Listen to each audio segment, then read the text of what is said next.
The NBA trading deadline has come and gone, plus Mad Dog and a few other things to get into.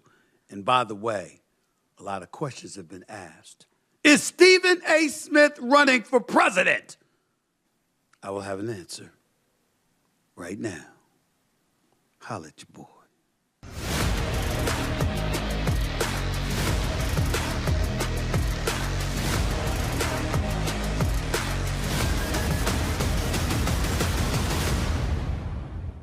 What's up, everybody? Welcome to the latest edition of the Stephen A. Smith Show, coming at you as I love to do at the very least 3 days a week over the digital airwaves of YouTube. You see that footage right outside. It's New Orleans, Louisiana.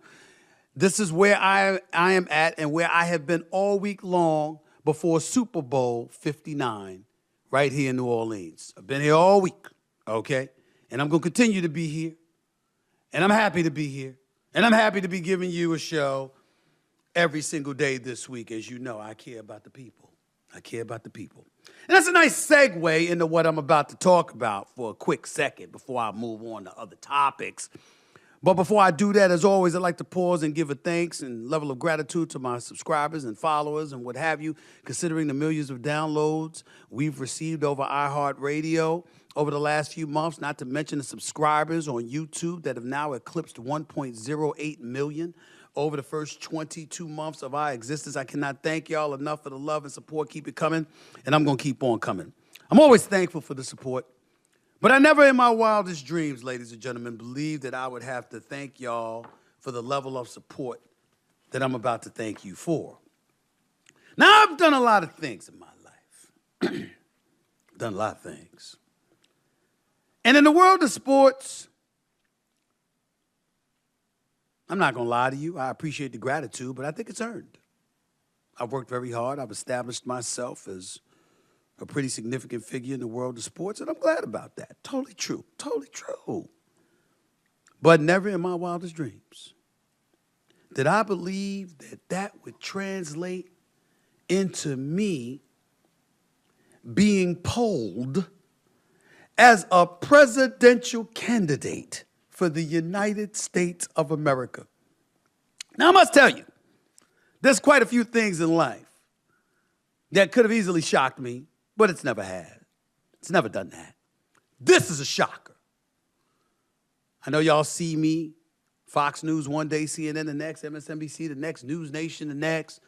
You hear me on podcasts, Dave Rubin. You hear me on a radio show like Mark Levin. You see me on a television show like Sean Hannity's show or Chris Cuomo's show, Cuomo on News Nation. You see all of these things, and you hear me talking about politics. I've never considered it political talk. I consider it social commentary. When we're talking about the economy, when we're talking about healthcare, education, immigration, safety in the streets, I consider those to be life-altering issues that every American citizen has the right to feel passionate about, have fervor about, and express themselves about. So I simply looked at myself as doing my civic duty and speaking on these issues. And then lo and behold, some poll comes out, and the poll has me receiving 2% for the presidency of the United States of America. Tim Walz, former VP candidate for the Democratic Party under Kamala Harris, he got 3%. Josh Shapiro, governor for Pennsylvania, he's got some more percentage points. The only person that had double digits was Kamala Harris at 33%. Everybody else was single digits for the 2028 Democratic nomination for the President of the United States of America. And your boy's in the mix. Let me say this. I am flattered. I do totally consider myself unworthy of such a thing. I do understand that while I have surface knowledge of current event issues and what's going on in the world or whatever, I certainly don't have intimate knowledge. I've never covered Capitol Hill in my life. Hell, I've barely been on Capitol Hill. So I don't think it's deserved. But I will say this. It did give me cause to pause and to think about something. Did y'all know that in order to be the president of the United States of America, in terms of the criteria, all you had to do was meet three standards of criteria? You got to be a United States citizen, born in the United States of America. You got to be at least 35 years of age. And you need to have lived in the United States for the last 14 years. That's it. And then I watch some of these people speak on these issues. Forgive me, I kind of think I can do a better job. I just do. I mean, in terms of articulating my positions, my thoughts, my passions, I mean, I think I can pull that off. I'm just saying. Now, it just so happens that I live a pretty decent life. I think y'all all know that my salary is a little bit more than the president actually makes, along with congressional and Senate figures as well. So monetarily speaking, it's just not to my advantage to engage in politics on an official level because it would compromise my wallet. And I care about my wallet. I am a proud capitalist. I believe in making money. And ain't no damn way I'm going to give that up to be president. But then I remembered something. I expect to make some paper over the next few years. I expect to accumulate enough dollars to, dare I say, elevate and sustain my quality of life for a lengthy period of time to come. And taking all of those things into consideration, although I have absolutely positively no desire to be a politician because shaking hands and kissing babies ain't my thing, being a professional beggar, looking for donors, looking for campaign dollars, looking for elected officials to try to curry favor with them so I can get what I want legislatively and beyond, although I have no desire to do any of those things, I do have an insatiable desire one day when I'm more qualified, as I really dig my heels into this stuff, to be on a stage debating presidential candidates for the United States of America. And in order to do that, I would have to be a candidate. So I must confess to you, as I laid down that picture for you all to consider, I must confess to you that if my money's right, my pockets are tight, my quality of life is sustained, and you came to me and you said to me, as the American people, that you wanted me to be your nominee for the presidency of the United States of America, I have to confess to you, it is something I would consider. I didn't say I'd do it. I didn't say I'd want to do it. Me personally speaking, whether it's from a Dave Rubin or a Mark Levin or a Sean Hannity to a Wolf Blitzer to a Rachel Maddow or somebody, a Chris Cuomo or somebody, I think I got a better chance of being a pundit than a politician. But desperate times call for desperate measures. Somebody who's a centrist, ain't leaning far left or right, willing to compromise, keep an open mind, fixated on bringing the country together instead of dividing us, I might entertain it. So I only have two things to say to finish this off. Number one, please continue to watch the Stephen A. Smith Show right here over the digital airwaves of YouTube and iHeartRadio and express your thoughts about what you think my chances would be and whether or not you would support me engaging in such a venture. I'd be interested in knowing how you feel. And other than that, I only have one thing left to say before I move on. God bless you. And God bless the United States of America. It's going to be my line to y'all all the time now. All the time. Let's move on. Back to sports. I got to get into the Super Bowl talk a little bit later with Ed McCaffrey, Shawne Merriman, and, of course, the one and only Mad Dog Russo. They'll all be on the show. But first, I want to get started in the NBA, where several trades went down yesterday, and Jimmy Butler has a new home. The All-Star was traded from Miami to Golden State, ending a month-long saga with Pat Riley and the Miami Heat. Sources say as part of the agreement, Butler will decline his $52 million player option for next season and plans to sign a new two-year, $111 million deal that carries through the 26-27 season. Meanwhile, the Los Angeles Lakers addressed the need at center in the wake of the Luka Doncic trade that sent Anthony Davis out of town.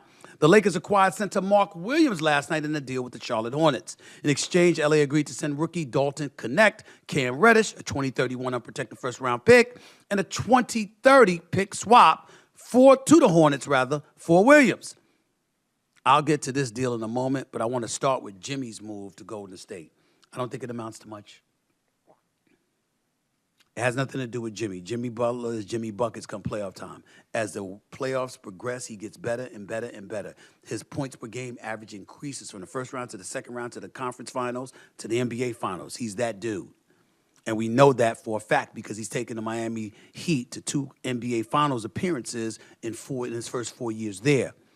But when I look at Golden State and the personnel they have around him, and the system that they run and what have you, I just don't see Jimmy Butler being that significant an upgrade from the Andrew Wiggins of the world along with others in that system. I think it would have been much better if Jimmy Butler had ended up where he wanted to go, which was to the Phoenix Suns to play alongside Kevin Durant and Devin Booker. That is what I believe would have ascended the Phoenix Suns to championship contention. But Bradley Beal didn't want to waive his no-trade clause.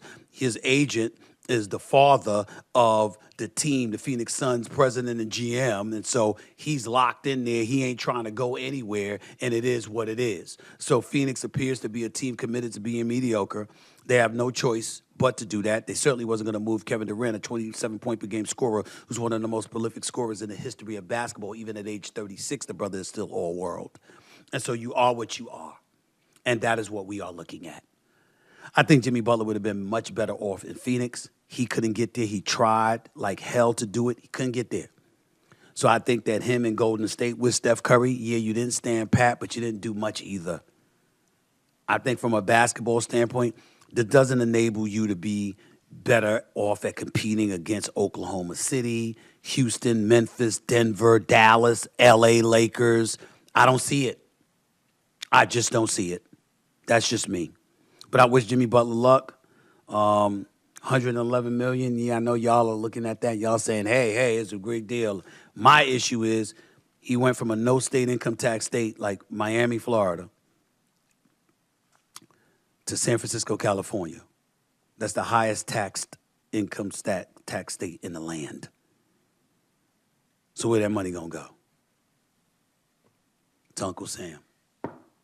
That's just me. That's just how I see it. As it pertains to the Lakers picking up Mark Williams, I like this. He's 7'2". He's not an elite rim protector by any stretch of the imagination, but he was good for 16 points per game. He can rebound. He can be formidable, particularly on the offensive boards. And with Luka and LeBron doing their thing, the Lakers could get very, very interesting. I don't think we can summarily dismiss that. Okay? I think the deal of the day might have been DeAndre Hunter going to Cleveland from Atlanta. Now, this brother's a 6'8" wingman. He can shoot the three at about a 39% clip. He can score. And even though he's far from a shot blocker, he can defend on the wing against bigger guys. You're planning on going up against Boston's Jason Tatum or Jaylen Brown, you need these additional bodies. A guy like Mobley, a guy like Jared Allen ain't going to do those kind of things for you on a regular. So adding him to the mix, I think Cleveland has made it very, very clear. They believe they can win the championship right now, and they are going for it. And even though I'm a diehard New York Knicks fan, the reality is that I think we may come back to regret not having Mikal Bridges, but the Knicks giving up 5 picks to get him. Because if they had a couple of picks they could have kept for themselves, they could have utilized that to get somebody big time to come join Karl Anthony Towns and Mikal Bridges in New York. But obviously the Brooklyn Nets asked for the house in order to get Bridges, and the Knicks gave in because Jalen Brunson is in New York, and with him being in New York and wanting his college teammate at Villanova in Bridges, he got him. But at what price? I think that's the kind of question we'll be asking ourselves come playoff time if Cleveland and Boston end up meeting and one of those teams, especially Cleveland, ends up knocking the Knicks off to get to the conference finals. That's all I have to say about it for now. Those are the only things that were really compelling and interesting to me about the NBA's trading deadline. Kevin Durant is still going to be in Phoenix. That's where he wants to be. I just don't see them winning. I really, really don't. If I was Kevin Durant, I might have wanted to go back to Oklahoma City. Could you imagine if they kept a Shai Gilgeous-Alexander, kept a Jalen Williams, kept a Hartenstein and a Chet Holmgren, and they added Kevin Durant with all that draft capital Sam Presti has accumulated over the years with the Paul George trade and Russell Westbrook trade and all that stuff? Could you imagine? But it wasn't meant to be. It wasn't meant to be. That's all I have to say about it for now, but I'll have something to say tomorrow and over the weekend as well, so stick around. You're watching the Stephen A. Smith Show. Coming up, he spent years with the San Diego Chargers, and now he's an entrepreneur making moves in the fight game. The one and only Shawne Merriman joins us ahead, but first, he's the original sports talk radio innovator. He's my buddy on First Take, and he's joining me on my podcast/YouTube show for the very first time. The Mad Dog himself, Christopher Russo. Yeah, baby, yeah. You know how he gets. He's walking into the studio, y'all, coming to my spot to cause havoc. He knows how to do nothing else more than he knows how to cause havoc. He's here next, right here on the Stephen A. Smith Show. Don't go away.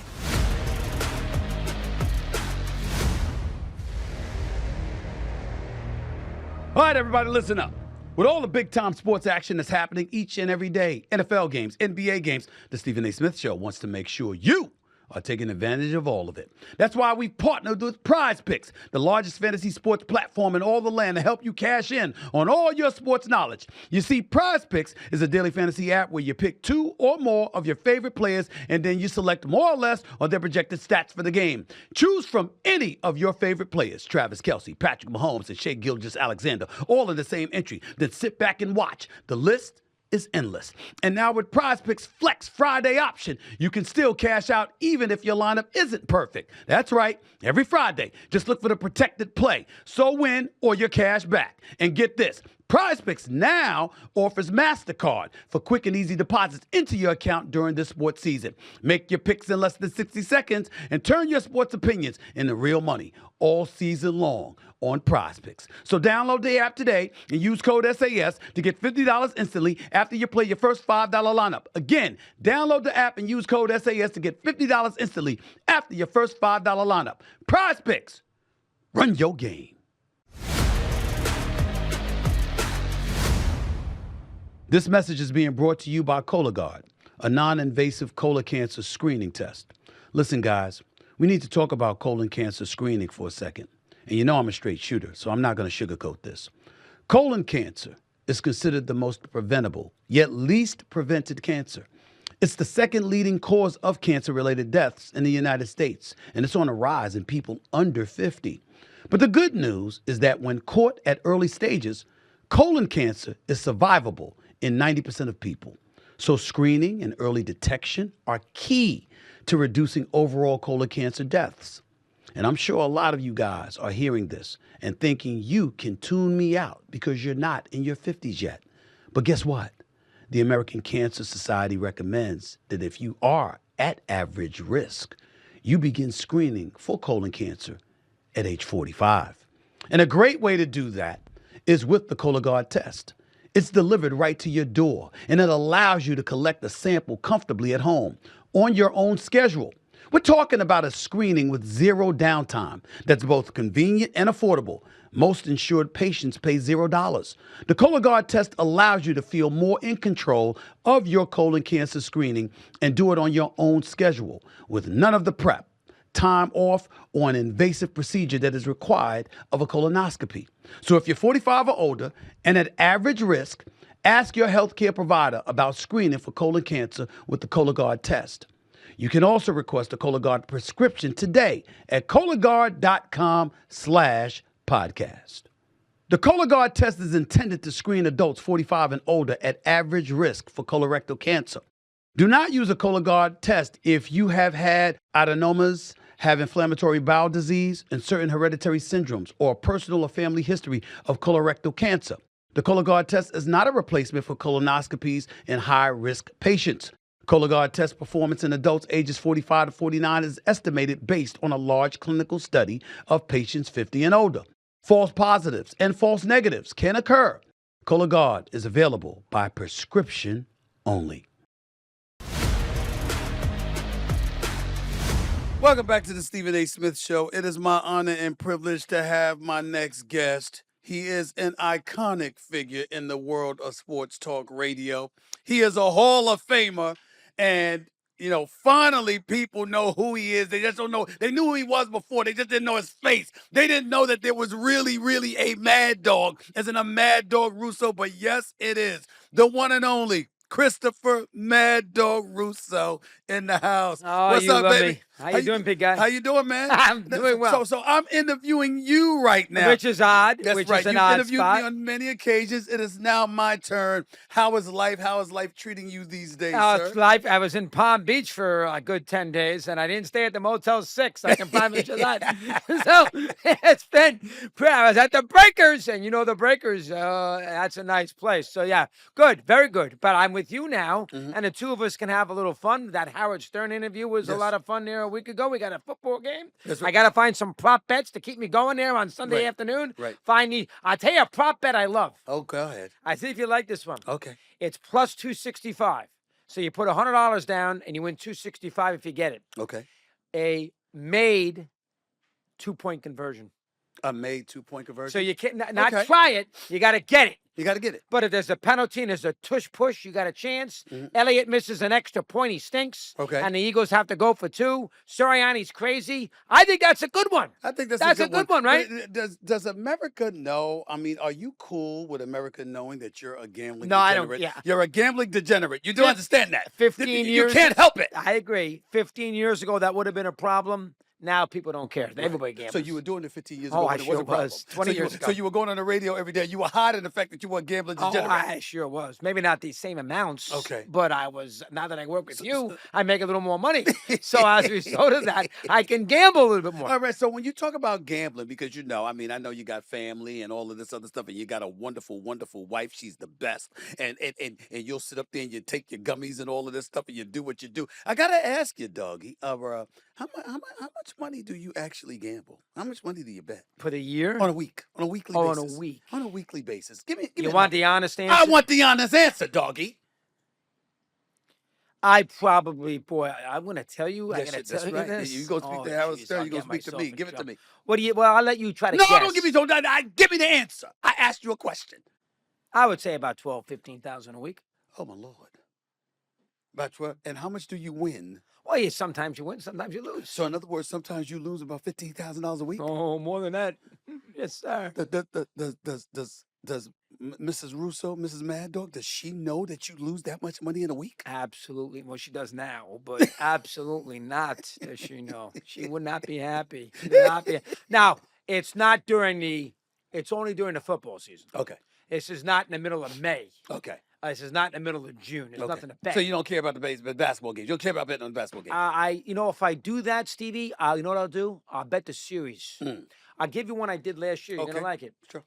Dallas and Minnesota in the conference final. Okay. I love Doncic. Right. So I bet Dallas, and they were not favored because they were the road team. That's right. Game 7. No, the whole series. The whole series. Okay. So I think I probably put 5,000 on it. And Dallas turned out to win that series. So if you do it at plus 115, that's 66, whatever it might be. Do the math. That's pretty good. So I will do the football, little college. I would say from Labor Day to Valentine's Day. And then when the postseason comes in the NBA, I'll find a series that I like. Now, the problem with the NBA, as you know, is there are very few upsets Okay. in the postseason until you get deeper into the postseason. Mm. You can't bet an 8 over a 1. It's not going to happen. Right. So as a result of that, you got to be careful. So if you want an upset, maybe a 4 or 5 series. So you look at it from that standpoint. But I really just do it during the football season. Is gambling good for the game of the world No. of sports? No, it's not. And it's not because? Well, there's 2 reasons. The one end, it is good because it makes people aware and it gets more involvement. It's bad because then you get to these conspiracy theories. People lose. They blame it on the athletes. It leads to disharmony between the sport and the fan base. That's why when people play the fantasy and their player that they play has a bad game, you read all these situations, how on Twitter the player gets killed. Yeah. That's the bad part about it. I don't go that way. I understand the ins and outs of betting. Some you're going to win, some you're going to lose, and you got to live with it. Plus, I'm not betting my grocery money, as a lot of people are. I'm betting, I'm 65 years old. I can't take it with me. I want my 4 kids to earn it. So as a result of that, I think I throw it away and I'll gamble. Now, a lot of people learn when you were on national television that you with these gummies, man. Now, understand, ladies and gentlemen, when we talk about gummies, we ain't talking about some Swedish fish or something we chew on like people like me, or some Skittles or something. We're talking about gummies, man. You understand what I'm saying? Gummies. Yep. You understand? Or the real thing. Either way. And you went on national TV and admitted that. What's wrong with you? Doggies. What do I have to lose at my age, for crying out loud? People got into that. Yes, they did. That's why I got away with it. Yeah, They got it because it's authentic. I'm not lying. You got people looking for gummies their damn self. Well, how about Spear? How about Marcus with his eyes? That's and the right. fact he buzzed. I mean, people got into Marcus that. Spears. Yeah, I love Marcus. Swagoo. Chris He Swagoo. looked at me and his eyes bulged. I love that stuff. So, yeah. And remember, I went to a boarding school, as you know, in upstate New York in the mid-'70s. You don't think in 1975, you were 10. That's right. In Hollis, Queens, trying to make layups. I was 8. Yeah. Well, go ahead. Go ahead. 67. There we go. 64. There you go. I should have known better. But in 1975, I'm a 16-year-old kid at a boarding school in upstate New York, Darrell School. You don't think that I'm in a cold winter night? I'm running out there. So you're doing basically something? admitting you were getting high as a teenager. A lot. Oh, God, yeah. Right.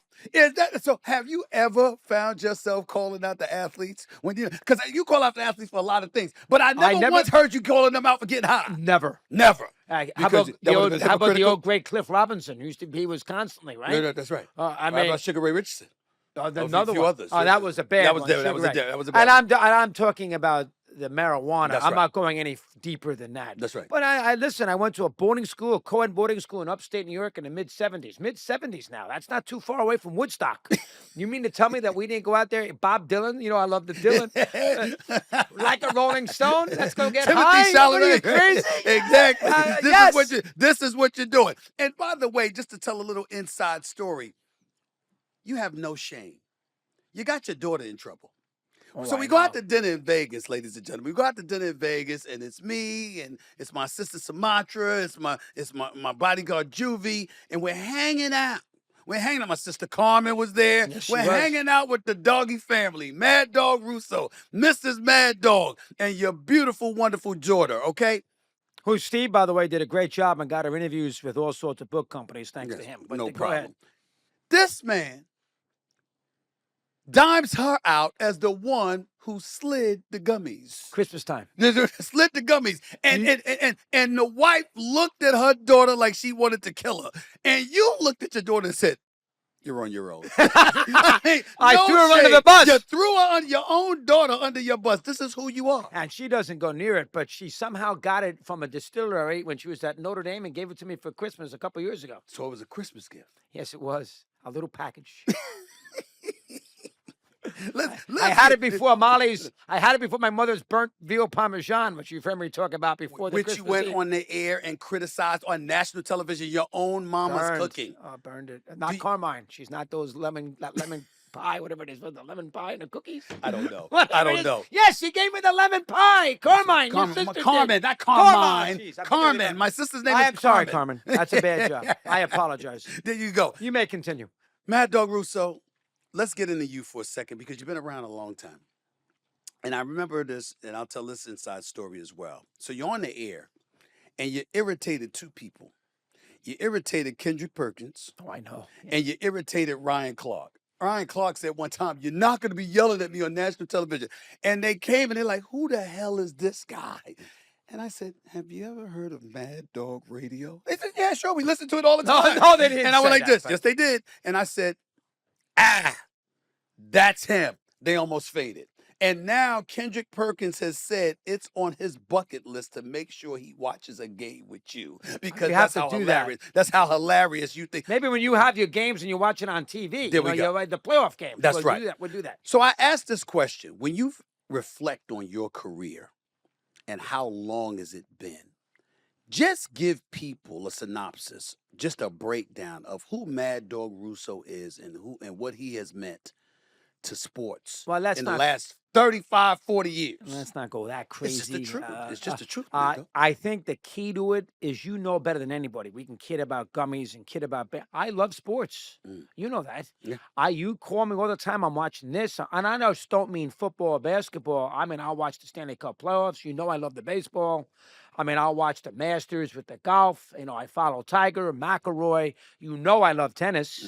You make fun of my tennis swing all the time. Now, I make So- fun of how you stick out your belly when You're you're my swinging. big belly. But go ahead. So I love all the sports, and I think that is the key. And I think the other key is, too, remember, I'm an only child, and I didn't have any siblings. So I almost, to entertain myself back when I was 7, 8, 9 years old, I talked to myself. So I was talking to myself as my friend. And I think that's helped me become a decent talk show host because I know what I'm thinking because I've talked to myself so much for 50 years. So you were Tom Hanks in Castaway before in Castaway a came out. lot of ways, there's some truth to that. Yeah. And he, of course, was sort of an idiot savant. Right. But I think love the sports as much as I do. And I think sometimes you have the gift or the gab or you don't. You obviously have it. My father had it.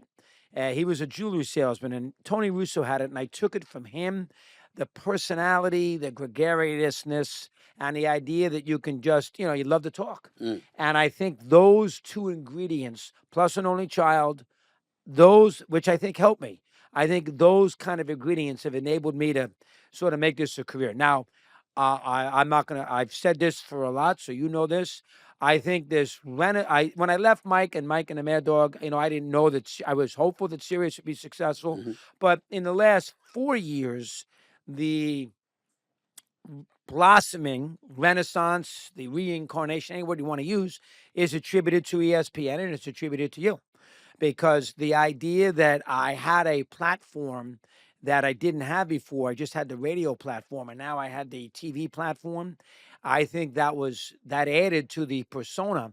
And I'm lucky because my act can work on radio for 40 years, but my act, for whatever the reason, animation, mispronouncing words, don't care what people think, it works on TV in snippets. Right. I'm not saying it's going to work every day, but once a week, go on there for a couple of hours. I'd be amazed the security guards, police who see me here on your show. It helps the fact that I have been able to make that transition to the clips, having fun. Don't take yourself too seriously. Misplaced tie, microphone coming out of my ear. Right. I think people find that endearing.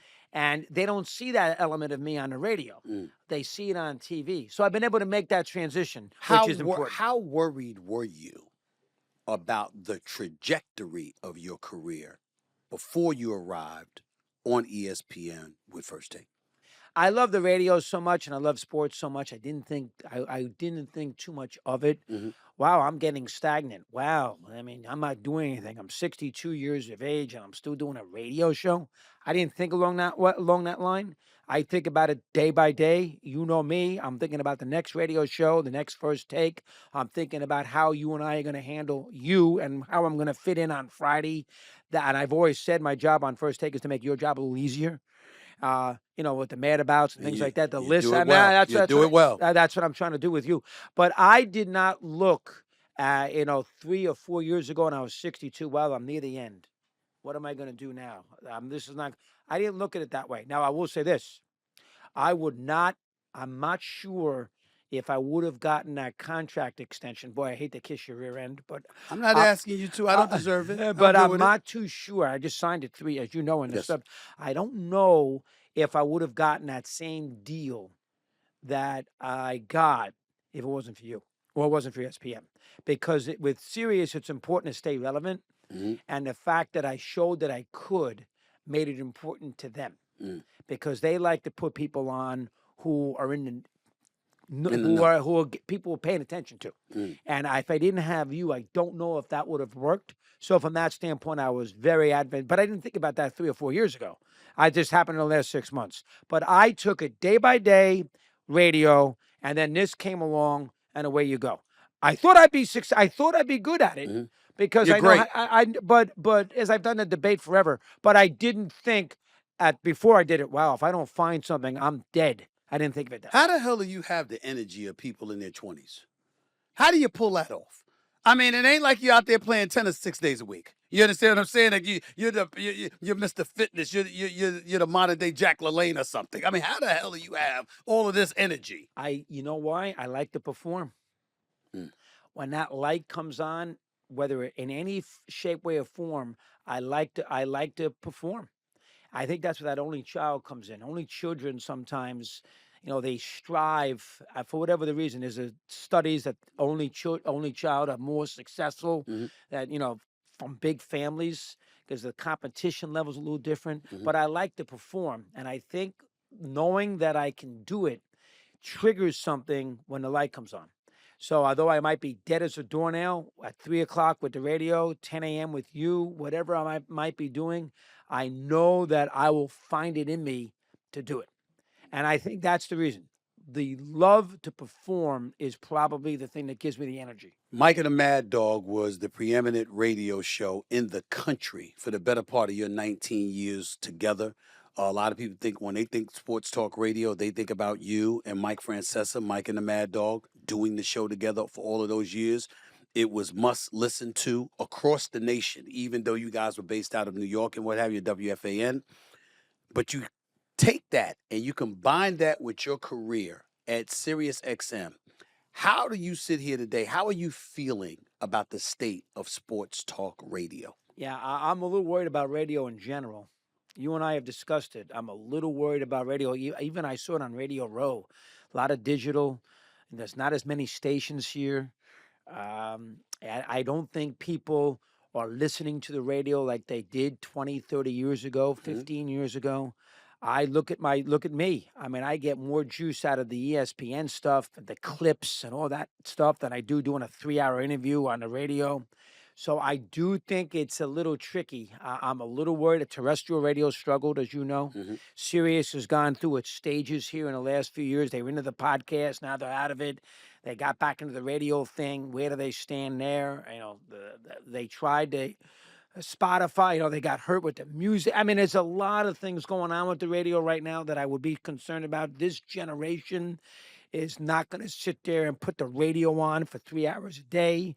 There's different level. A lot of young kids don't own cars, so they're in buses and all that. It's different. So I am somewhat, if I was a radio executive, I would be very concerned about where the business is going. As far as myself is concerned, That's where I was going. I'm 65 years of age. I love doing the show. I have my little audience with the show. I do things that I want to do outside of the radio. First Take is one of them. Once a week, as you and I have discussed a lot, is perfect. I'll do a couple little add-ons. I did something for the Vice Network on Brady and Bledsoe. If those kind of things pop up, I certainly will do them. I've written the books. I probably won't go there again. But, I'll pick and choose. And I do love the radio, Stevie. You know I love that radio. You hear me. I love 3 hours of the radio. But if you're asking me, am I a dinosaur? The answer is probably yes. Are you asking me how many radio hosts can stand the test of time for 30, 40 years nowadays compared to when I started in 89? I would say very few. It's a different medium today than it used to be. So with that being said, how do you feel about the advent of the podcast world and everybody, including athletes, present and former, having podcasts and things of that nature? As a radio veteran, Well, it's hurt us. as a veteran in the business, how do you feel about that? Now, it's hurt us. There's no question about it, Steve. But the one thing I would say, I think doing a radio show, which you have done, day in and day out, 5 days a week, dealing with what you got to deal with the spontaneity. It might be a trade, might be a death, might be a tragedy, might be a weird call. I mean, doing that right at the moment is different than a podcast. You know, you podcast, you tape it, you can set it up properly, you do a couple a week. Yeah. Going on every day on radio is a different deal. And I'm not sure, you know, if the great podcaster can do the great radio show. But I do feel that the great radio host can do the podcast. If you told me, Chris, you know, today we're going to give you 2 hours with Kevin Durant, I can do a good 2-hour interview with Kevin Durant. Right. You know that. If I asked a great podcaster, okay, you got to come on and you got to start the show, you got to put it on its tracks, and you got to break down the Seattle Mariners pitching staff, I'm not sure if that person can do that. Right. So I do think it's harder to do radio, but I do think that the American public today, as I said a minute ago, is not out there listening to radio as much as you'd like. They're getting their entertainment in so many different ways, you know, whether it be, you know, all the gadgets they can use, the particular podcast they like, they can download it, they can hear it when they want to hear it. And the video component is incredibly pivotal. Even if you have a That's radio true, show, too. you need a video You do. component with it. Otherwise, it's not going to resonate with so much. You know, here's the point. Will there be a Mike and a Mad Dog? Will there be a Mad Dog Unleashed show that lasts 15, 20, whatever it might be, that has that kind of power in the future? The answer is probably no. Would you agree with that? I think if they don't adapt to the times and make sure there's a video component attached to your audio component, then I say you're absolutely right. But if you look, for example, if you look at Megyn Kelly, for example, she's on Sirius XM, but her stuff gets re-aired and replayed on YouTube and other video outlets. I think that's made her a powerhouse. I think that other people that are doing it is going to make them a powerhouse. But the days of Mike and the Mad Dog, just doing radio is not going to work. Just doing radio is not going to work. So you need another component to help it out. To help it out, plain and simple. What's the one regrettable thing you've had happen to you in your career as you think about it? It spans nearly 40 years. Probably, if I look back at it now, I think some of the dopey Mike and the Mad Dog fights that we had could have easily been avoided. You know, we had a lot of, I'll give you one that you'll find fascinating. Sure. Knicks Pacers. I'm going to guess it was 99. It was one of those series, you know. Okay. And we were going to game 6 in Indiana. I think the Knicks trailed 3-2. And we had a delay with a flight. LaGuardia. It got canceled, so we had to go to D.C. Mike didn't want to go to D.C. He didn't think it was worth it. I said, Mike, we got to go. And we decided not to go. And I blamed it on Mike. Mike, I want to go Indiana. We'll have fun. And Mike said, this is crazy. We're going to go all the way out here. We're going to go to Indiana. Going to get there an hour before game time at rush. Why would we do that? We do the show from the studio. And I didn't want to go all the way back to Connecticut and then drive back to the studio in New York. So that caused a huge rift. You know, we didn't talk for about 6 months after that. Because of that? 6 months. About that. And you know what solved it is the fact that Mike got married. And he and his wife insisted that Jeannie and I go to the wedding. And that broke the ice, and we were back together again. Right. Those kind of stupid, idiotic, ego-oriented, Chris, shut up. Mike doesn't want to go. It's not the end of the world. It's not the end of the world. I'll go from Mike's standpoint. Mike, we can't go to D.C. and get on a plane and go out to Indianapolis. Is it that big a deal? We could be in the arena. It'd be fun. Right. The fact that we had so many of those is odd. And I guess the other thing I probably, when I left FAN in 2008, the summer, I probably should have done a better job with it. Because I kind of made it secretive. I didn't tell anybody because I was afraid if I did, my contract wasn't up yet. It would be a major mess. I delayed it. People picked up on it, and I bothered Mike with it. I didn't handle that right. It's hard to leave someplace where you've been. Right. It's like a divorce. Yeah. You know, some divorces are handled properly and nice and neatly, and others are very messy. Right. I made my departure very messy, and I probably should have done a better job at that. Those two things. Got you. So we sit here today. Obviously, all of that is behind you, and everything is in front of you now. How much longer you gonna do Mad Dog Russo, the Mad Dog channel? How much longer you gonna be on television? What television aspirations do you have? What's up, doggy? No. I mean, the television aspiration is a little strong, Steve. I mean, No, they're not going to make me. You're Steve, pretty damn good. They're not going to make me Steve McGarrett. So that's We don't know who that is. You know, Here we go again. Yes, they do. They got Hawaii 5-0. They know who he is. Hawaii 5-0. But that is a really? McGarrett. He was the Oh, my original McGarrett Lord. on Go Hawaii ahead. 5-0. Definitely the radio, because I just signed a 3-year contract in September, so I'm going to obviously do another 2.5 Right. years of that. I still have plenty of time to go with you, unless I say something stupid, and I have known to get myself in a little trouble with you. The J.J. Reddick thing with the Fox News is a perfect example. So unless I really dig myself a hole that I can't get out of, and you can get away with it a lot more than I can, that's tricky. So let's assume that I stay out of that harm's way. And, let's assume I stay out of that harm's way. What am I going to do with my life? I got a million people who have retired too early. Mike retired, I think, too early. And now I got nothing to do. What do you mean you got nothing to do? I don't want to hang Why are out. you acting like you're 85 years old? You got a beautiful wife. You got a beautiful family. They're grown. Now you can get out with the wife more. Maybe if you got a card and gave it to her That was a instead bad of throwing it at her and forgetting to sign your own damn name to the card, maybe you even have the a lovely envelope. life. I even signed the envelope. Gene. It's That's horrible. That's It's horrible. You know what I'm saying? I'm wrapped up with Northern Arizona, who lost a terrible game to Weber State. That's another series. Because my kid's there, as you know. Assistant coach, right? Second assistant. Second assistant coach, right? That one bothered me. I tell you this though. I'm glad you brought it up, and you did me a big favor. I enjoyed following. I went to West Palm, and one of the reasons I went is because my kid Colin is doing 4 to 6. That's right. So I can follow him a little bit. Yeah. Timmy out there in Northern Arizona. I watch every game. You know me. Yeah. I watch every game. And I went out there to see him at Stanford. I'll go there in February to go see a couple games when they play at the end of the year. So I have that going for me. I have some other outlets. But do you see me quitting? No. I want to talk sports. I think you have at least a legit 20 years No. left. I think so. 5? No. Not no 20. way. 20's No too way. strong. Listen, 20's 15, a solid 15. With your energy, 80 with years your old. energy. Well, listen, Hubie, you just finished interviewing Hubie Brown. Hubie Brown is 91 years old. And he's getting ready to call his last game. On our network. That's right. I think, listen, you're going to be around because you have young energy. You get into history with some of the bringing up some of the comparisons. Which is goofy, but people get a kick out of it. It's hilarious, right? But I gave you a good one today. I energy. gave you Kareem getting traded from the Well, Bucks. I knew that one. That was a 1975. good one. I knew that one. That was a good one right there. By the way, we got to transition to the Super Bowl in just a second.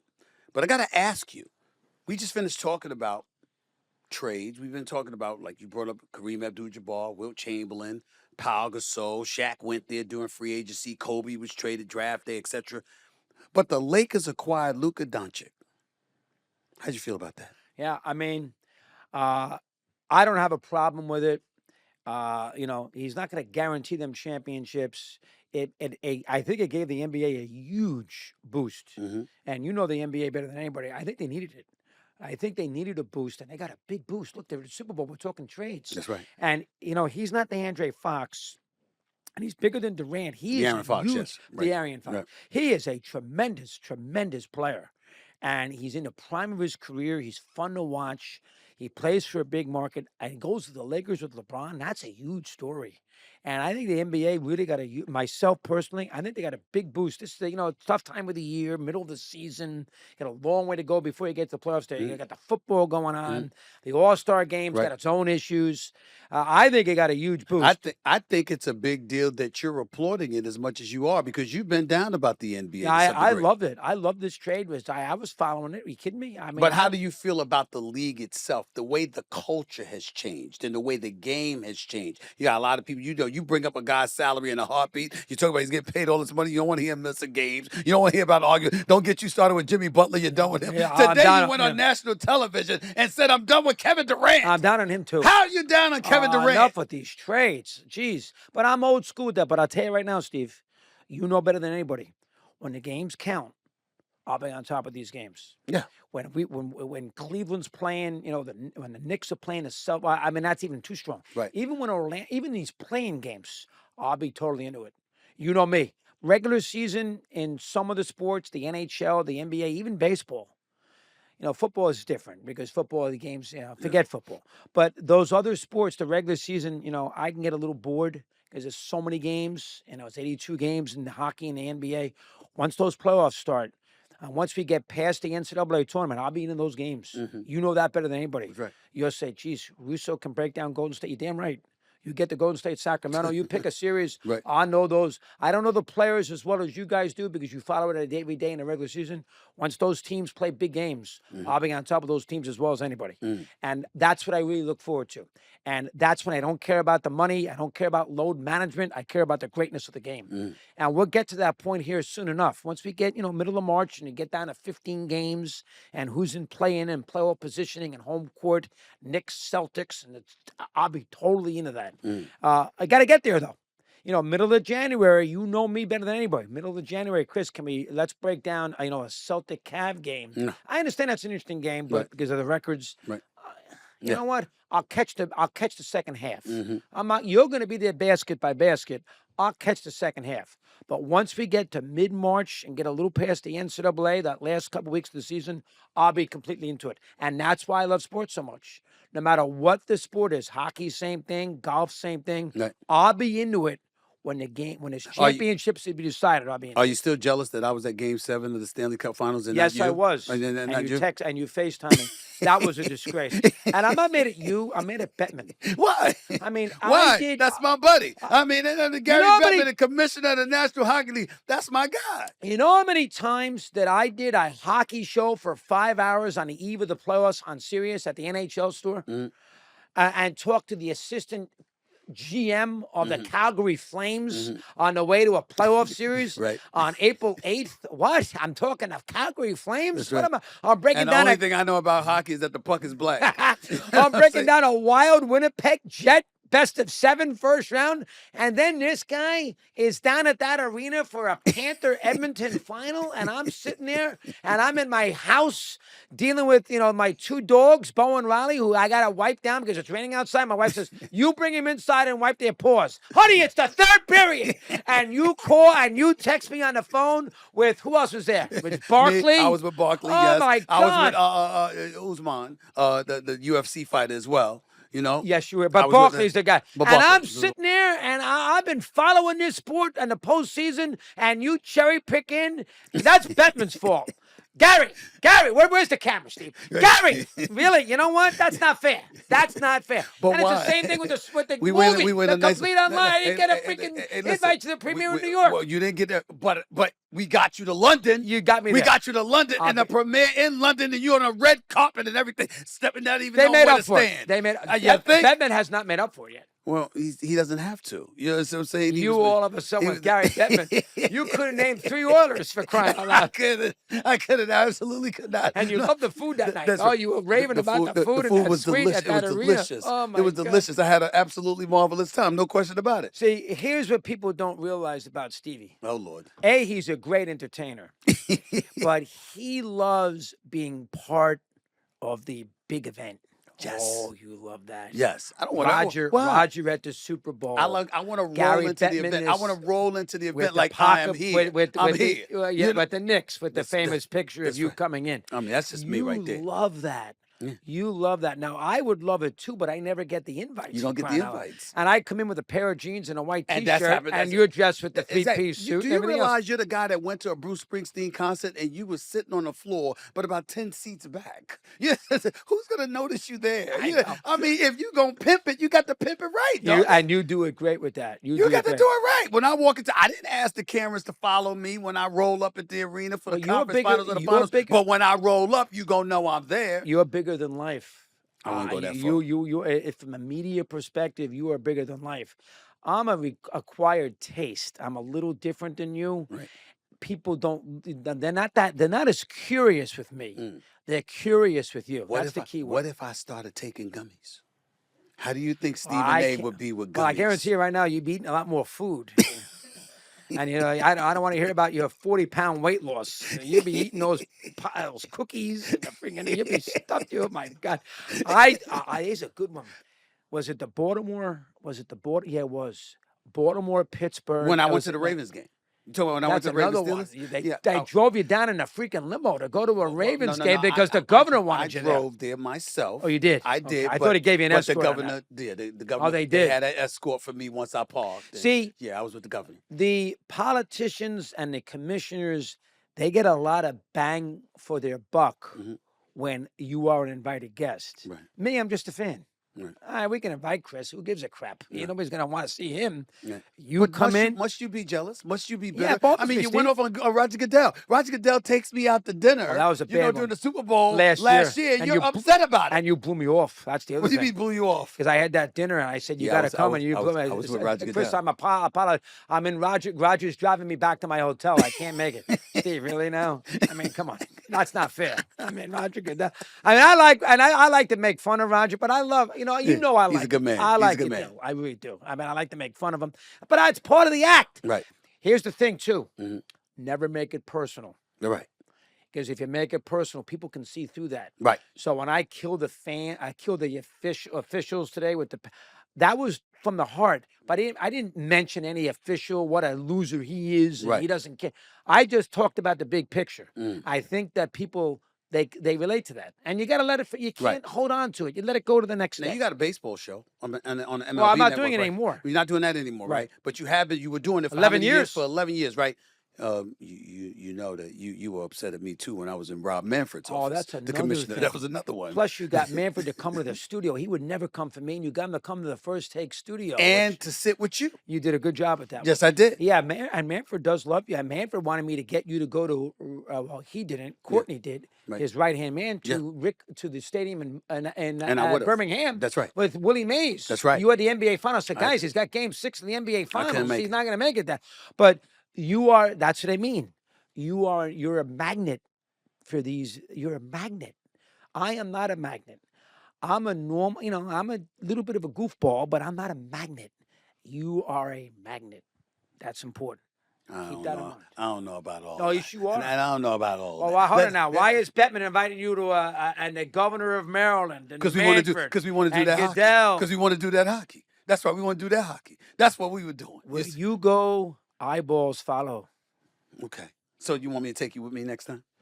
I like an invite, and Well, if I blow it off, I blow it if off. I invite you, would that be enough? Well, I want no. No, you want the invite from them. Yeah, See, of so course. I thought you just wanted to go. Oh no, you got to get the I don't wanna personal be- invite from the commissioner. I That's don't wanna- asking for too much. I don't want to be a +1. What's wrong with being a +1? I want There's to plenty be. of people that be +1. I'm Chris Russo. I want to say, you know what? He's good enough to let him go too. How about we both get a phone call? How about if Gary calls you and Too much says, work. you know what? Too Let's much call work. Russo too. Too much work. Call me. I get you. We do it together. That's all. You're the Look, best. man. You're Let's the get best. into the Super Bowl, man. Yeah. Before I let you get on out of here. Philadelphia, Kansas City. What are you thinking about right now? What's it going to decide? How is this game going to be decided in your estimation? Boy, that's an interesting call. I will probably bet the Eagles, and I probably will do that because the last time the Chiefs lost here, the Bucs' defensive line killed their offensive line. And the Eagles, you mentioned it today, they're good in the trenches. They got a good offensive line, and Carter and those guys on defense, they got a good defensive front. And I think that could overwhelm that line, at least the offensive line of the Chiefs. That could be a big factor in the game. Now, again, you're betting against Mahomes. You're betting against Spagnuolo, who's a very good defensive coordinator. And Reed, he's great. And he likes to beat the Eagles. Lurie threw him out the door. He likes to beat the Eagles. And I think that's dangerous. But again, law of averages. They've won 17 games in a row, one possession. 17 games. That's like winning 17 NBA games by, 4 points or less. One of these days, the ball's going to bounce the other way. They're going to kick a field goal that's going to hit the upright and bounce out instead of bouncing in. Right. They're going to be in a situation. Remember, they beat the Broncos, they block a field goal. They beat the Chargers, the ball hits the upright and knocks in. They beat Buffalo maybe because of an inch on a spot. Yeah. He gets that spot, 22, 21, 30. Buffalo might win the game. Right. One of these days, that's going to go against them. And they were lucky to beat the Eagles 2 years ago. And now they got Barkley. So maybe I'll take Philly. If Patrick Mahomes finds a way to win the Super Bowl championship, his third straight, would you put him above Brady? I put him, you know me, I've said that all the time. Now, there's two different things. I think he's the best quarterback I've ever seen, but I can't put him over Brady because he's got the 7 rings and he's only got 3. And he also lost to Brady twice head-to-head which hurts him. He lost the playoff game, remember? Yep. Championship, AFC and he lost championship the game, Super Bowl. and he lost the Super So Brady's beaten him. He's got 3 playoff losses. Burrow beat him the other time. Twice Brady's beaten him. So that hurts him. But this is the one thing Brady wouldn't have, is the three-peat. Patriots never won a three-peat. Giants and everything else. This is the one thing Brady wouldn't have, and it hasn't been, never in a Super Bowl era, quote unquote. It's never been done. So this would be a big edge for Mahomes. Now, if I had a game to win, I would take Mahomes over Brady only because I like his running ability. Okay. Because he runs so well, Brady was not a runner.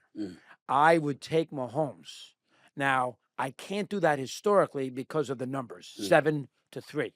But this would be one that he'd have over Brady, the three-peat. Last question. If Saquon Barkley goes in the Super Bowl and he rushes for 150-plus yards, a couple of touchdowns, looks as spectacular as he has looked all season, is it the greatest performance by a running back in NFL history? Because of the this fact he's season? had 2,000 yards.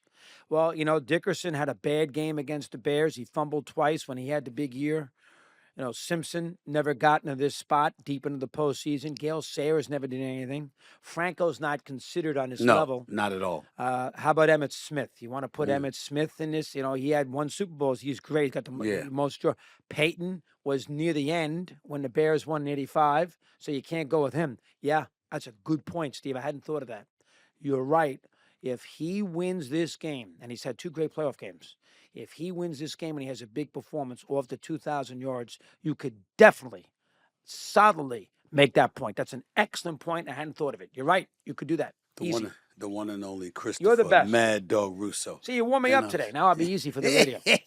I love it. The one and only Mad Dog Russo right here in the house with Stephen A. Coming up, he's a 3-time Super Bowl champion who has 2 sons in the National Football League. He's also a former teammate of my man, the one and only Shannon Sharpe.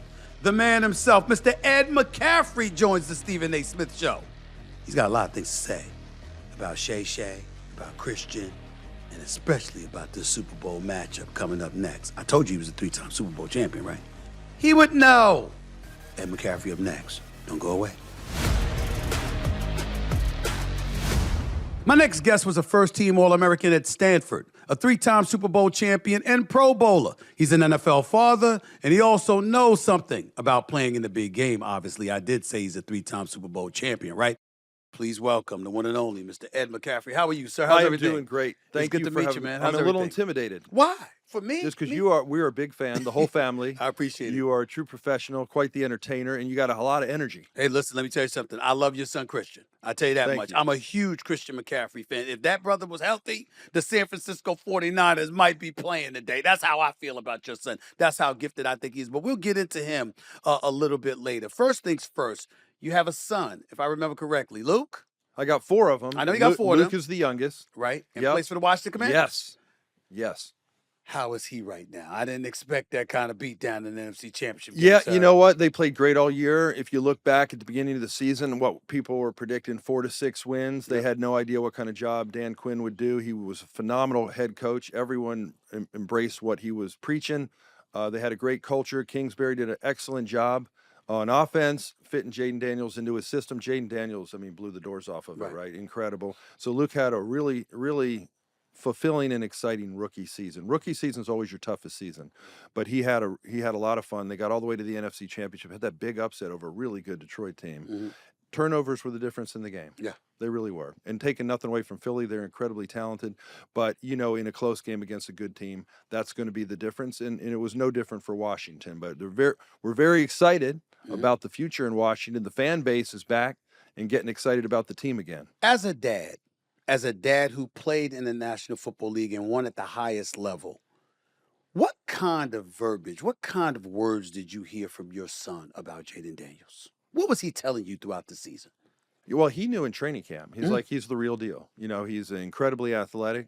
He's very calculated. You could tell throughout the season. That first game against Tampa Bay, I went to watch that game in person, and you could tell he was getting used to his teammates, getting used to the speed of the game, did a great job of protecting the football. Obviously is athletic and could make plays with his feet, but he was also just, kind of feeling his way through the NFL. Then a couple weeks later against Cincinnati, that was, to me, his breakout game. He's like, okay, I'm going to show you who I am. And he started he caught that threw that incredible touchdown pass to Terry McLaurin, who they did a great job of moving around and getting involved in the game plan. And then you could see for sure at the NFL level, he can complete passes against any defense. He can make plays with his feet. He can extend plays. But the thing I think impressed me the most about him was his toughness. You know, he's a slender, athletic quarterback. He runs the ball a lot, but he took some wicked shots. He had some cracked ribs. He didn't complain once. He didn't complain about his ribs, didn't make an excuse, bounced right back up, got in the game, and kept playing. So he true dual threat quarterback, speed, quickness. He can read defenses. He got better as the year went on. He can complete every pass in the route tree, and he is one tough quarterback. And again, for me, after the athletic ability, toughness is the quality I look for in football players, especially in your quarterback. You know, I'm interested because, I mean, obviously you being a 3-time Super Bowl champion and playing with the likes of John Elway, you know a thing or two about what makes a great quarterback. And it seems to be fluctuating in this day and age. One minute you look at a guy and he's an elite passer. Another minute you look at a guy and you say he's a dual threat. He can beat you with his legs. He can beat you with his arm. If he beat you with his legs more so than he beat you with your arms, you're the Jalen Hurts of the world. People are looking at you saying you're talented, you're gifted, you can do some things, but you're not quite Patrick Mahomes, et cetera, et cetera. You look at a Josh Allen, you're great, but not quite Patrick Mahomes.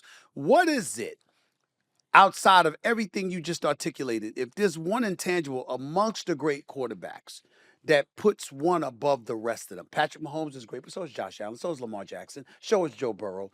Why does Patrick Mahomes win, especially when it comes to those guys? Man, if I had the answer, if every other coach in the NFL had the answer, right, they'd be doing it. So, I mean, he's a special talent. There's no doubt about it. He's revolutionized the game. Like I look at Steph Curry and how he shoots three-pointers. He revolutionized the game. He's a step back shooting from his hip, from the range that he was shooting at. He changed the way younger kids are learning how to shoot the basketball. In football, nobody was allowed to throw sidearm passes and off-balance passes and do some of the things he did. And luckily, as a coach that believed in him early on and said, look, he's so special. If he does make a mistake doing these things, I'm going to live with it because of all the good that comes out of it. And so now quarterbacks are throwing off-angle throws, and it's amazing. I think he's changed the game for quarterbacks. I think one of the skills that the elite players have in any sport is anticipation. The game isn't that fast for them compared to maybe some others. They just see things all at once at the same time. They have great vision and great anticipation, and I think he has it. And he also has an uncanny ability, maybe he doesn't get enough credit for it, at eluding tacklers. And he's a little different than a Lamar Jackson or even a Jaden Daniels in that there's a lot of times guys get near his legs and they swipe at him and they don't get him down. You know, he breaks arm tackles. He's a very strong lower body. He extends plays. And one thing they do as an offense is, you know, they practice plays where the play's breaking down, the route is over, and now it's another play. I mean, they practice that all of the time. The play breaks down, every receiver knows where they're going on the field, and he does a good job of keeping his eyes downfield, throwing on the move and off balance, and finding guys after the play's broken down. And to me, some of the biggest plays that they make are once the play's over. Andy Reid draws up a great play, nobody's open, or there's pressure, he gets outside the pocket, everyone knows where they're going on the field, he knows where they're going, extends the play, makes a completion, or makes plays with his feet by running and picking up the first down. And in the Super Bowl a few years ago, that happened. And in a lot of the big games they've played this year, that has happened, where he's not part of the designed run game, but, you know, nobody's open, you're playing man coverage, or players drop, he finds the lane and picks up 10 yards or 11 yards and gets the first down. So I think he's going to have to do that in this one. I really do. Because this Philadelphia Eagles defense is incredible. They like to rush forward. They don't bring a ton of pressure. Fangio does a great job of disguising coverage on the back end, plays a lot of quarters, disguises cover 2, cover 6, rotates into cover 3. He'll bracket receivers.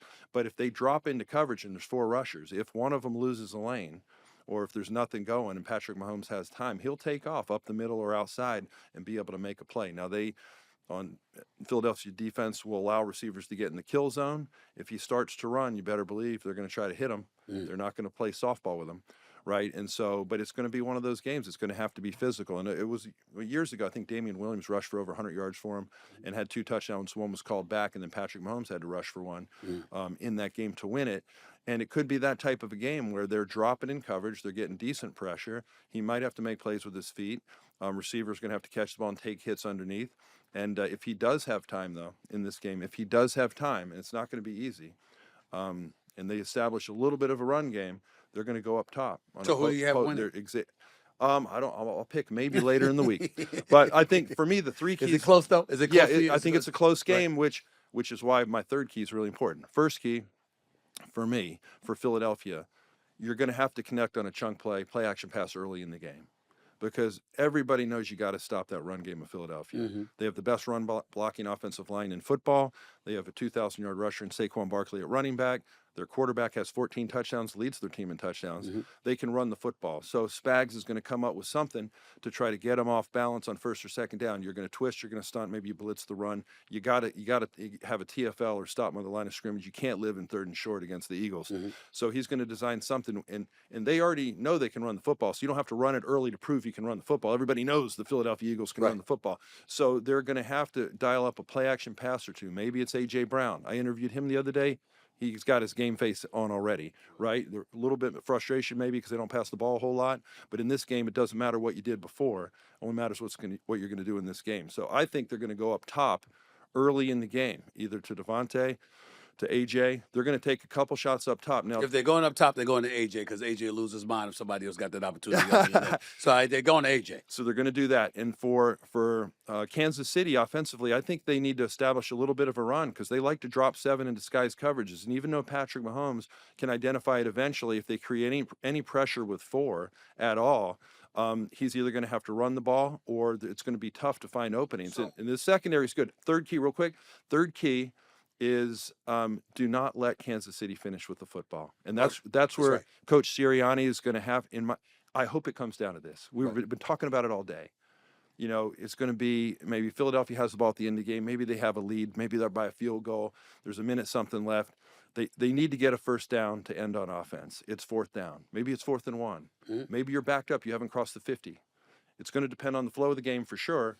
But do you just say, forget it? We're not giving Patrick Mahomes the ball back. See, We've seen him score in 15 seconds. I've got my own fantasy.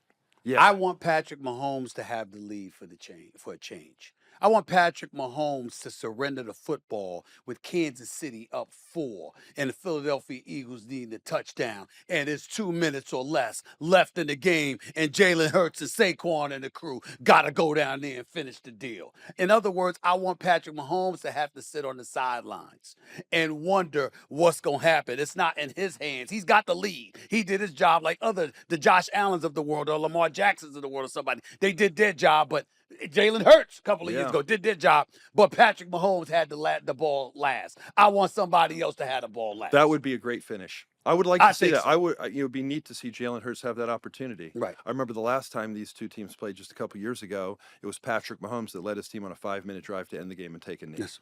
Philly couldn't get the ball back. That's right. Right. And so, in my opinion, based off of everything they've done historically, the best thing Philadelphia can do is hold the ball until that clock ticks down to 0. You do not want to give Patrick Mahomes, Andy Reid. I actually think their offense is better in a hurry-up 2-minute situation. I agree. And you wonder why you don't do it the entire football game. That's your because best the entire offense. Football game, everybody's not in a panic. In the last 2 minutes, you know everybody else, their palms are sweaty, their backsides are tight, they scared to death. Because, listen, we got to stop this man. The game's on the line. It's about to end, and it's in Patrick Mahomes' hands. So they were in panic mode. I agree. Early in the game, that's not going to be the case. And you can't play prevent on him. He'll pick you apart all the way down the field. Right. And so you're going to, if you are going to find yourself in a situation, then you have to man up and put pressure on Patrick Mahomes, but he can find the open man. You're going to go one-on-one with Kelsey, right? You're going to let Hollywood Brown or Xavier Worthy take off down the field. You got Juju Smith-Schuster. You got DeAndre Hopkins. He's going to find the matchup. So it should be a great game. I expect a great game. If it was me, I don't think as a coach at the end of the game, if I had a chance to go forward on 4th down and end the game on offense, I don't know if I could not take advantage of that opportunity. I'd have to do it. I've seen it happen last year. I saw it happen. You know what really stuck with me from last year's Super Bowl, and I still have PTSD from last year. Okay. 49ers lost the game. Yeah. Felt like there was a million different ways they could have won it. Felt they should have won it.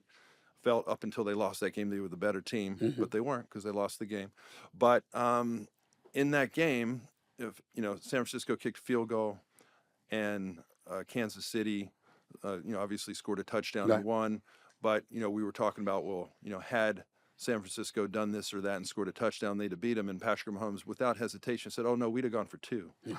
But that's how he's thinking. Right. He's like, even if you scored a touchdown, it wouldn't have mattered. You can get the ball first and score a touchdown. We're going to, and it's hard to doubt him. Just based off what he's done. Because he's a winner. You're like, Andy Reid has one of those plays he called 17 years ago that he dials up in the Super Bowl and he can do for it. a 2-point conversion. And you're like, okay, well, maybe. Let me get to you with this one. With all of this stuff that we're talking about involving quarterback play, great quarterback play, how are you feeling about your son's quarterback in San Francisco, Brock Purdy? I'm a big fan of Brock Purdy. Brock Purdy, Christian, believe it or not, got traded mid-season, and the first game that he played was against the Kansas City Chiefs, and he didn't even practice. He got traded thinking he was playing for the Panthers one week, and then all of a sudden he's in San Francisco, and it's like, we got a game, but I don't have time to practice. Practices are over. It was late in the week, and Coach Shanahan wasn't going to play him, and Christian's like, I'm playing. You're not going to not play. I'm ready to go.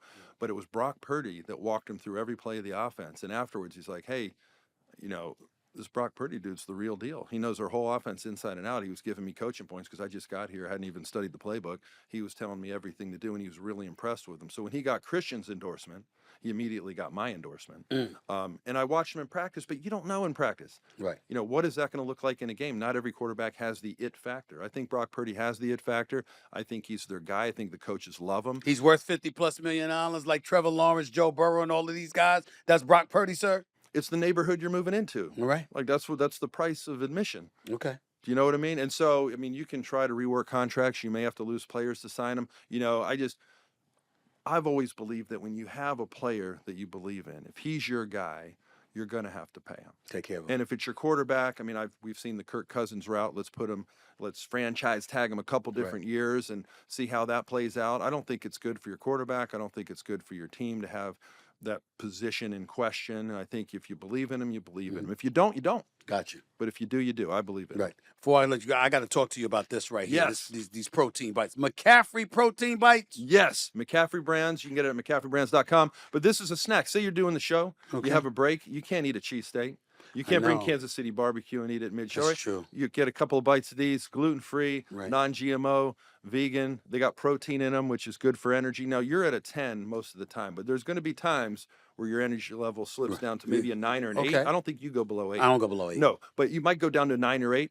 Have a couple of protein bites, get you through the rest of the show. But kids love them. They taste great. That's the great thing about them. I'm Most definitely healthy. going to check them out. You see all of these big people in here, though. They're going to like it. You guys are going to like the pizzas and the burgers. Yeah. You know what I'm saying? They ain't going to eat the protein bites. These guys know their way to the weight room, so they're eating a lot of protein. But these taste delicious because you've all eaten healthy food, right? And it tastes like cardboard or the sole of your shoe. And I wouldn't put my name on if they didn't taste great. I got you. Before I let you get on out of here, forgive me for asking this question, but one of my boys is Shannon Sharp. Yes. Your former teammate. Yes. What kind of a teammate was Shannon Sharp? He was an incredible teammate. You would not find a harder worker. You look at him, he knows his way to the weight room too, right? That's right. Right. The man of steel one is of the what I call hardest him. workers I've ever met, and he embraced Coach Shanahan's philosophy of working hard in the run game and doing whatever he could to help our team win.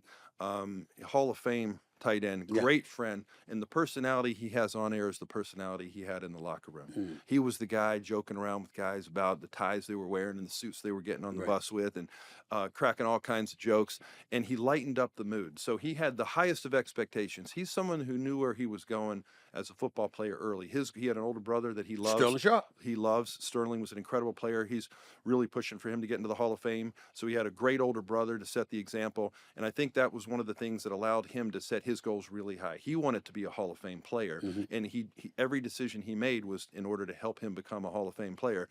And but the guy you see on TV was the guy I know in the locker room. Friendly, lightening up the mood like we're getting ready to play Super Bowl or getting ready to play a playoff game, and he'll crack a joke and just make sure everyone's a little bit loose so we can play our best football. And he's authentic. But you have to put in the work. Yeah. Because he don't play. You had to put in the work. And when he does his show, he's serious about that. Right. You didn't luck into the position that you're in. Right. You're good at what you do. You love what you do. But that's a start. But then you put a lot of time and effort into it. And Shannon's no different. I think he approaches what he does with the media the way he approached NFL. Wow.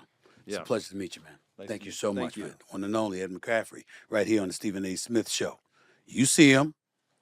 Christian McCaffrey. I'm one of his biggest fans. That brother can play. San Francisco might be here if that man was healthy. Just remember I said that. Coming up, He's a former Pro Bowler who earned the moniker Lights Out from his playing days with the Chargers. Now he's an entrepreneur in the fight game, among other things. We'll be joined by the one and only Shawne Merriman next, right here on the Stephen A. Smith Show. Don't touch that dial. Lights out, ladies and gentlemen, lights out. That is what they called my next guest. He had, obviously, I think, an illustrious NFL career in the short time that he was in the National Football League. I mean, my God, the guy was in high school knocking people unconscious. And as you can see, he's very, very capable of still doing that. Former NFL linebacker extraordinaire, the one and only Shawne Merriman in the house. What's up, bro? How have you been, man? How's everything, bro? Good, doing well, man. Just when you get down here to the Super Bowl, man, this radio roll and all this stuff that comes up, man, it's probably about my 15th one. Right.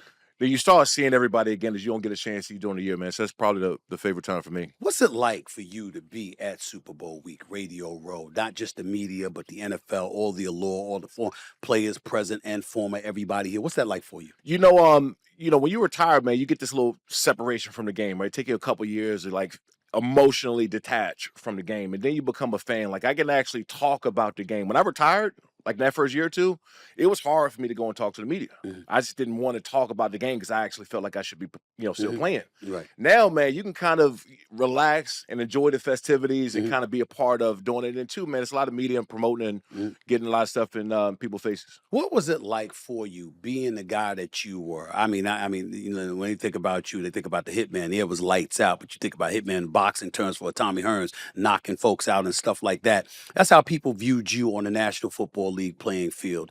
And when it was time for you to walk away, what was that like for you? How hard was it for you to come to that decision? It was crazy because after my fourth year, I started having a bunch of injury. I had Achilles. I was tearing my calf left and right. I was pulling stuff. A lot of compensation was going on. So I never really got that back.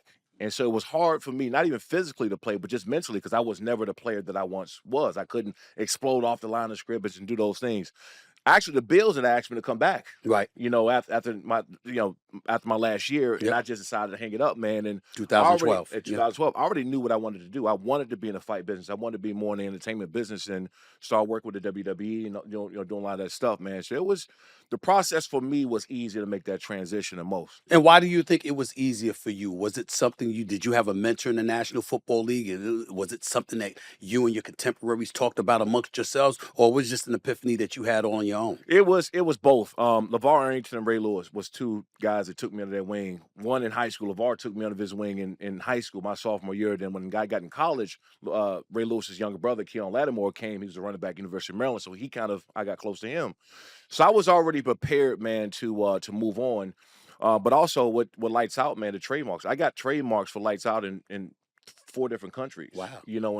Between 2005 and 2006, before trademarks was even a thing. So I knew I wanted to do something. I just didn't know what I wanted to do yet. But I wanted to own my name. I wanted to own my name and rights because I was called Lights Out since my sophomore in high school at Frederick Douglass High School in PG County, Maryland, where I went to school. So I just knew I wanted to do something with Lights Out. I just didn't know exactly. And I'm interested in knowing this because when you talk about trademarking it and what have you, being an NFL player, sometimes, football teaches, according to what they tell us, right? Football teaches you to be just very narrow-minded and focused about the game of football. This is all you have time for. This is all they want you doing or whatever.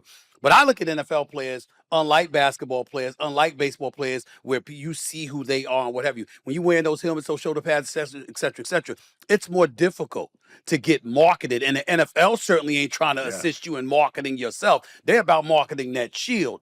So being an NFL player, do you believe that elevated your business savvy and made you think along those lines more so than somebody that wouldn't be in the NFL? Yeah, because, I'll say this. The NFL, they're a big business and how they operate. And when you talk about brand and trademarks, there's nobody bigger than NFL when it comes to branding, right? We always hear protect the shield. That shield comes up, that logo on your helmet, they protect the hell out of it at all times. And so instead of complaining about the bad side of the NFL and the business side, if you really sit back and learn how they operated and how when those videos come on and they say, you can't use this copyrighted video. So you start learning all these things from the NFL. And I took that on and doing exactly what I'm doing now. And when you think about that, you're basically saying that helped you.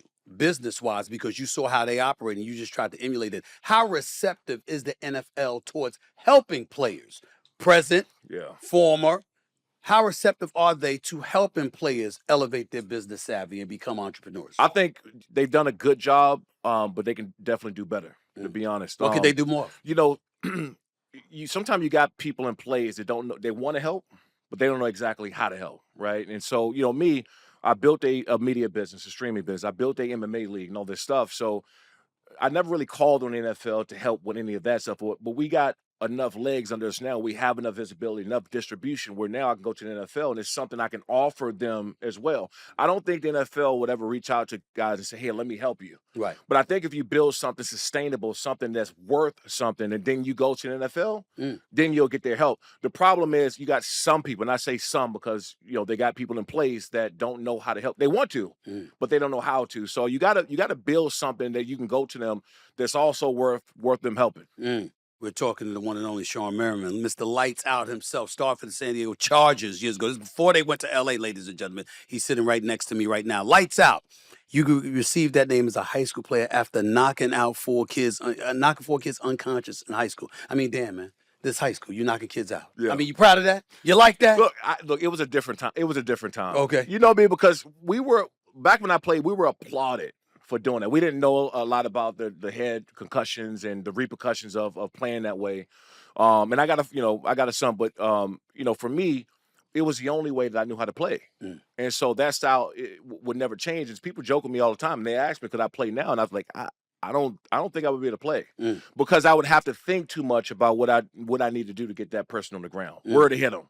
How late can I hit him? Where was your favorite spot to hit him? Did you want to knock him upside their damn heads? Did you want to there. cave in their chest? You want to Right knock there. him in the head? Why would you want to do that, Shawne? Look, Why would you but you know want what to do people- that? I mean, when you got all of this, you can Oh, take care. man, Why would listen, you do that? I think that this is a great thing about the game of football, right? And a lot of us got into it because of our upbringing, where we came from. So we actually it was an outlet for a lot of us to get out the circumstance where we were, and we know what we had to do in order to get out of that situation. And if that's to knock your damn head off, we were going to do it. And so when you're taught that way, it's really hard to convert and start thinking of the game differently. And so I played like that all the way through. Like now, I mean, shit, man, I'll be playing for free. I really would. I'd be playing for free because You get fined all the time. I'll get fined all the time. And so I would just go out there and play as hard as I could for 60 minutes. And I got to get you on the ground by any means necessary, right? So I couldn't really. It would take the love and the passion of the game for me to have to convert the way that they play now. Are you one of those guys that sit back right now and you look at defensive players in the National Football League and you feel sorry for them? I mean, Ray Lewis is my brother. Yeah. That brother complains more than anybody I know about how defenses have been compromised in the NFL. Ray Lewis is always like, we're men. What the hell do we have to do? I'm like, yo, Ray, bro, you got a cat dropping back to pass. It ain't like he's in front of your face throwing up his hands. Yeah. No, he's trying to throw a pass and you trying to knock him silly. But he's like, no, this is football. Defenses have been compromised. It's not fair to us. Are you one of those guys? I am to a point.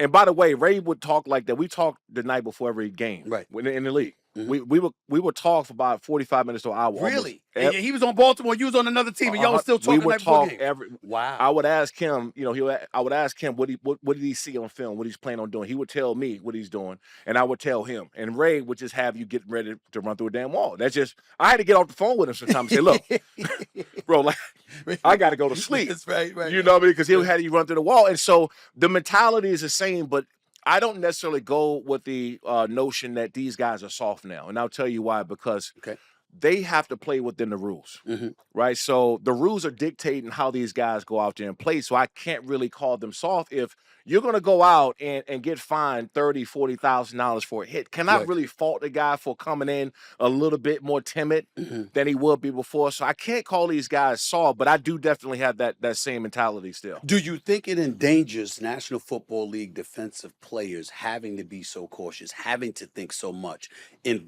basically provoking hesitancy that could possibly get them hurt in some of their eyes? Do you think that's the case? Yeah, no doubt about it. I think also on that, I think you endanger the sport. I think you endanger the sport because people don't want to admit it. You just asked me where I like to hit a guy right here. I want you know, I want to knock you out, or at least inflict some kind of pain to let Right. you know I was there. But you do understand that you could touch somebody anywhere and inflict pain. You do know that about yourself, right? I mean, it ain't like Yeah. you can't do it, Shawne. Yeah, I just look. You don't need to hit him upside the head. I just have a different mentality when I go Okay. out there and play, and I Okay. know that's the quickest way to get you how I want you, which is on the ground. Right. You ain't getting enough from that one. But I do feel that if you start implementing too many rules, the fan base and the people, right? I was one of the ones. I wore Dion's. I was doing Dion dance in the backyard when I was growing up. I had the headband around my neck, Right. So I was doing Merton, like all these guys that played back then. I was emulating them because of Ronnie the passion. Lott, Ronnie Lott. I mean, I was emulating these guys because they brought passion and love to the game, and so it's hard to look at now. These guys that can't play anymore, and say I would just lose the love and passion if I had to keep playing this way. When we get back to the NFL, like you said, you can't blame the players. Do you blame the NFL, considering the fact that their argument is we want the stars to stay in the game? Yeah. That's who people are coming to see. We don't want them knocked out and can't be able to play. This is for the financial feasibility and benefit of the sport. The NFL makes that argument. To that, you say what? They're right. They're right to do that. And for one, all these rules didn't start until Tom Brady had his injury in 2008. 2008. First game of the season. First game of the season. When that happened, He got hit low. He did. Right. He did. And so that's what started it. Then it became you can't hit high, right? Too high. You can't hit this. I got fined one time for crawling and to a quarterback's knees and grabbing him down without standing back up. I got fined for that. Wow. Right. So I think that from that point on, they started to implement these rules. Also, too, they got sued like hell from the concussion lawsuits and things like that. So That's it's true. like if you're them, and maybe they would never say it publicly, but if you're them and you're a business and they're suing you left and right, you're going to say, okay, well, I'm going to change these rules because we're at least we can go and say we tried to make the game safer. And so they did that, but also too, I think it's gone a little bit too far. It's gone a little bit too far. But with that being said, do you believe the NFL is in a good place right now? Yeah. Even though it's going too far. I do. And the problem is football is a violent sport, and it's that part of it is never going to change. That's why football is the most watched sport in this country, because we all love the violence of it. Whether people want to say it or not, you love guys like you going out there head hunting, trying to knock your ass out because I played the game a certain way. You watch a boxing match, you don't want to see no damn decision. Right. You want to see a KO. You want to see knocked out. Right. Yeah. And so I think that part of the game is still there, but I think that for the youth, right, you're starting to see them doing a lot, which is smart. This is why the NFL is smart. People can say a lot of things about them, but they're smart because flag football is starting to become more important. That's right. It's more popular than anything right now. 100%. And it'll never get to the level of the NFL as far as popularity because everybody's not going to watch it. But the more common person can play flag football and they can make the NFL. And as long as the common person, a person walking on the street, can go be a superstar catching that damn ball with a flag on the side, it's going to remain popular. You talk about how smart the NFL is. Let's talk about how smart you are, because you started something, Lights Out Sports TV. Yeah. Talk to me about its origin. I understand where Lights Out come from, obviously, but starting sports TV, talk to me about that, when that started, and what was the brainchild behind that? Yeah, so I obviously when I retired, I got into the business. I was at NFL Network a couple years when I first started. I was at Fox Sports for a bit. I was at ESPN when they canceled that damn show, Sports Nation. I was pissed. I thought Sports Nation was a great show. Right. I was at the launch of the WWE Network, and so being around just TV, understanding the way TV works, the people behind the cameras, what they do. And also understanding with this business of streaming going and having all these, I worked in Jesse Iwuji was one of two black drivers in NASCAR. Okay. I owned his team on the Can-Am series. Wow. Okay. All the way up until he went to the Truck Series, then Infinity, then they got way too damn expensive. Man, wait. I was getting ready to say, where the hell you get this money from, man? The NFL wasn't paying that much. Yeah. Where the hell you get this money from? No, you man? got to make more after, man. That's what I'm saying. I'm just saying you got the money. I mean, we got to talk about that. I don't hear about this stuff. Well, go ahead. Go ahead. Yeah. And so, having your hands in experience. I sold sponsorship in NASCAR. I got Jesse, he had a great story, but black dude, man, was in the Navy, played football in the Navy, from Nigeria. His parents, he had a great story and a great dude, and I wanted to come in and help him because there wasn't a lot of black people in NASCAR. I was like, man, this is a great story, and I wanted to come in and help, which we did. We got him racing a full season. So having the back end of all this stuff and understanding these different sports and industry, I wanted to create a streaming service that had all of it. right? Aggregated into one form, and it's free, completely free ad supported. We're on every major smart TV, every iOS, Android, every CTV device. You can get us anywhere. And so for me, I just wanted to aggregate all these sports: fishing, hunting, poker, chess, wrestling. We got TNA wrestling on there. What I just did a pay-per-view for them a couple, some months ago. 300 sports, movies, and documentaries.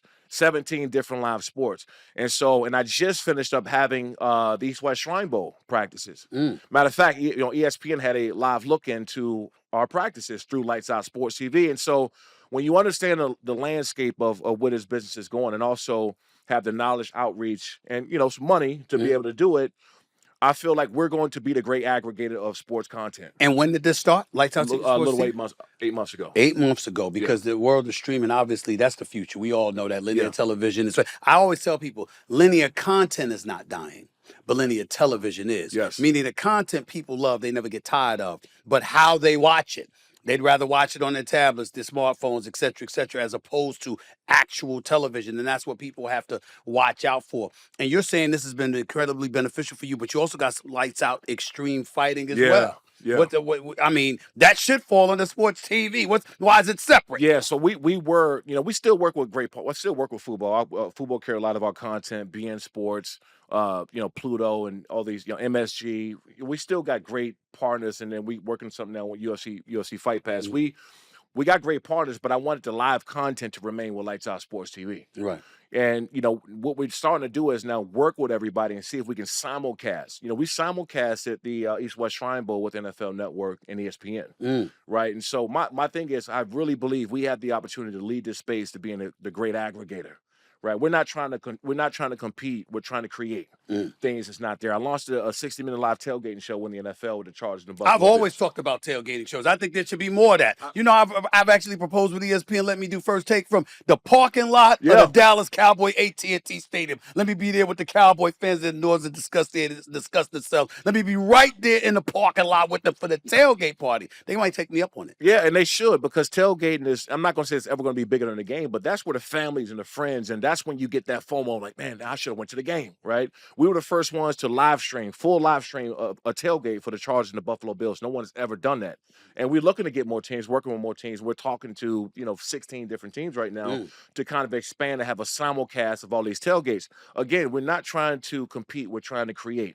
And, I love being an opportunity to work with NFL Network, ESPN, just to see them on our message boards looking at our practices through Lights Out Sports meant a lot, because I kind of had a head start in this business, and we feel like we can be the great aggregators in this business. What about partnering with the NFL on stuff like this? You are a former player. Why wouldn't they be receptive to this? I think they will. We, like you said, it could be, could be better, right? But again, you have to have something sustainable where the NFL is going to say this is worth us, because you can't go to them trying to throw some ideas. No, you got to already be doing it. Right. And that was always my thing. We already have this stuff going. We already have the tailgates, these exclusive rights to all-star games. And I'm looking to work with the NFL more. It's just that, they're a big company. So trying to get them to move in that direction. And also the reason why I launched Lights Out Sports TV is because I can now move at the pace that we need to move. And hopefully that the NFL, we get an opportunity to work with them. What about partnering with somebody like the UFC with your extreme fighting? I'm good friends with Dana. We talk all the time, and I'll go see him, or we'll talk, or text a lot, or whatever the case is. And I think the UFC is so big, they don't need to partner with anybody. It's the same thing with the NFL. USFL will always send players to the NFL.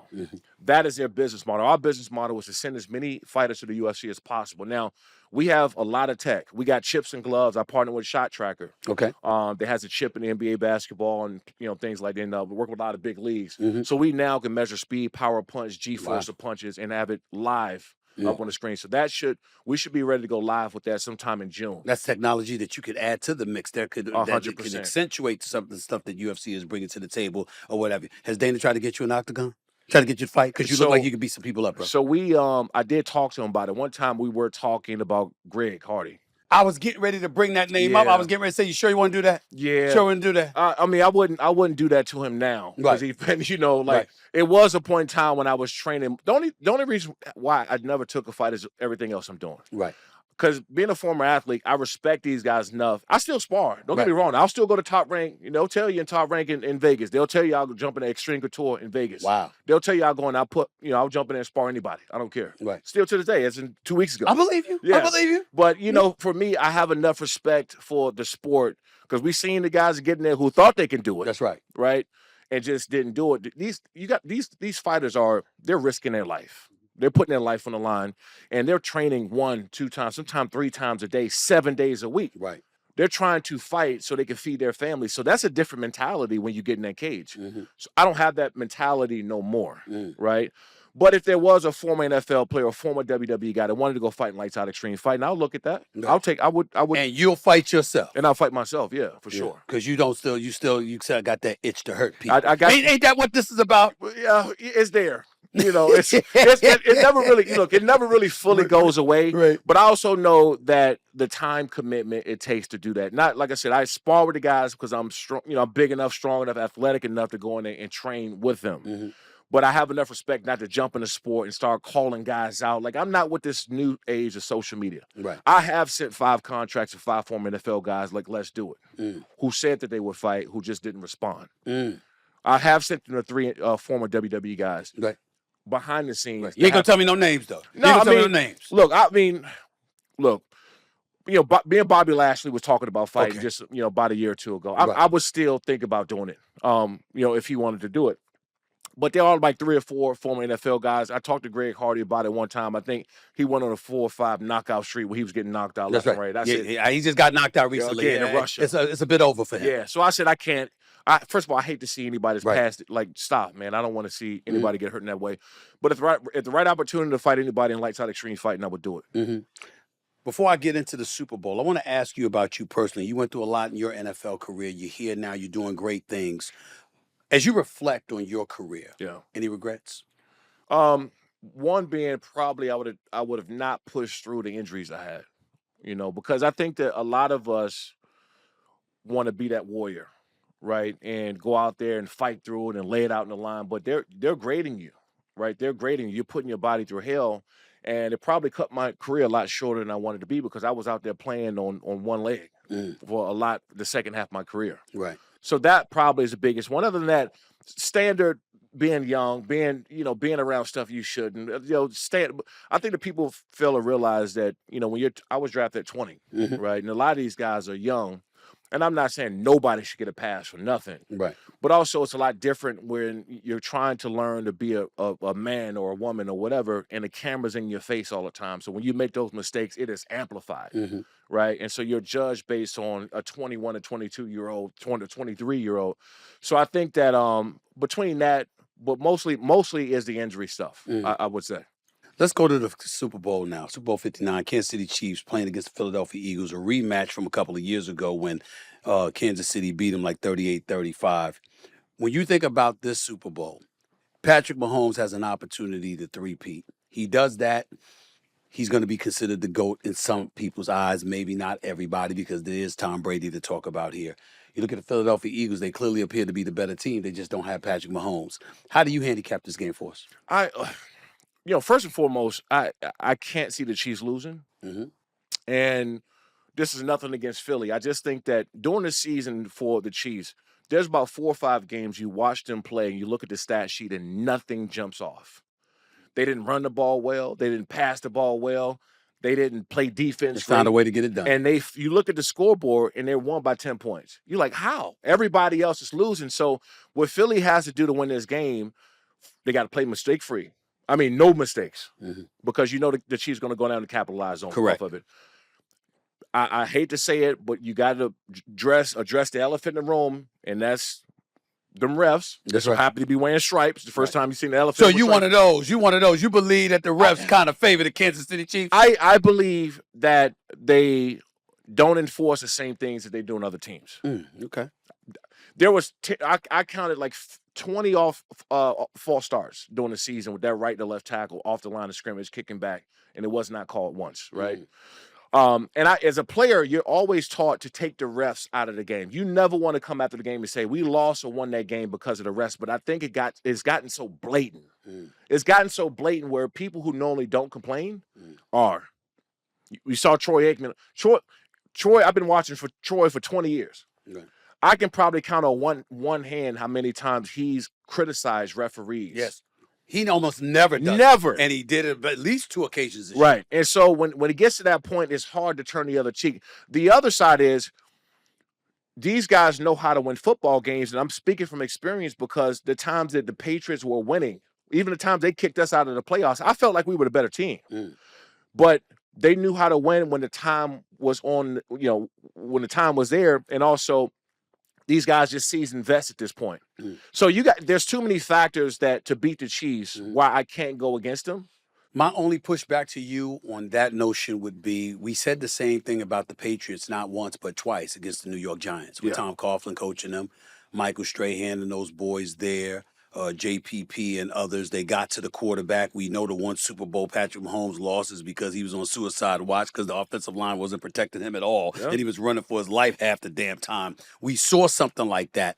I'm thinking if you're the Philadelphia Eagles, you can be that Giants team of 2007 and 2011. It'll take that, but that's what you could do. And they got the recipe. They got Jalen Carter. They got NOLA. They got guys who can pass rush up front. And Saquon Barkley. And they got offense. Saquon. Saquon will if Patrick Mahomes doesn't win MVP, Saquon will be the MVP.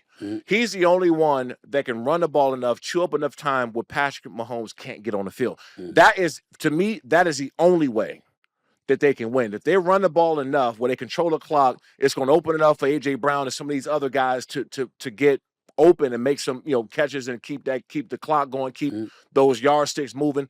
That is the only way, because if Saquon doesn't rush for 100, I don't see these guys winning because there's too many factors going in the Chiefs' favor. If Patrick Mahomes were to win this Super Bowl in 3-peat, is he the greatest quarterback who ever lived? No, but he's in the conversation. You got, and so anybody that want to push back on him being in that conversation, you got to look at the pace. It's all about the pace right now where he's going. For sure, he's 28, something like that? Yeah. You know for sure that he's going to get him another 1 or 2 before he's done. If he wins Sunday, he's going to get another 1 or 2. So that would automatically put him up there in that GOAT category because no one's done it as fast as he has. I'm thinking, listen, if he does that, you can have that conversation because as much as I love Tom Brady, he went 10 years after winning 3 and 4 years. He went 10 years without a Super Bowl title. So, we're talking about Patrick Mahomes. It's not his fault he was born later. In 7 years, the man has been at 7 AFC championship games. He's won 7 division titles. He's been to 5 Super Bowls. Right. That's how I'm looking at it, and he'll have 4 championships. So I'm like, if he pulls that off, we got to look at him differently. But I say all of that to say, when you look at Patrick Mahomes, before I let you get on out of here, and I really appreciate your time, bro. When I look at him, I also look at Jalen Hurts, and I'm saying, okay, if Jalen Hurts pulls this off, if he plays lights out, we've been talking about Lamar Jackson, we've been talking about Joe Burrow, we've been talking about Lamar Jackson, Josh Allen, all these boys. What are we going to say about Jalen Hurts if he pulls this off? If he plays lights out. Yeah, if they pull it off, and it's because of him, right? Say that they find some magical way to just shut down Saquon, and Jalen Hurts is out there just throwing darts left and right. He's RPO action. He's taking the ball 15. If it's on him, I think he won't be mentioned up there with the great, but he would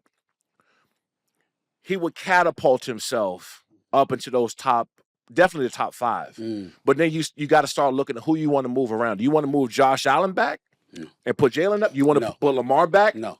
Right. And so that is the conversation that's going to end up happening is that who do you move out of that top 5? And then you move some people may have him in the top 5. Right. I don't. I don't either. I don't. But I think that who do you move out of that top 5 if Jalen Hurts go out and win this thing? Last question. With Patrick Mahomes being as dominant as he is, we've seen the greatness of Josh Allen. We've seen the greatness of Lamar Jackson. Joe Burrow actually beat him in an AFC championship game before losing in the Super Bowl to the Rams. I'm wondering, particularly with Lamar Jackson and Josh Allen, how are we to look at them, especially Lamar Jackson, who's probably going to get a 3rd league MVP?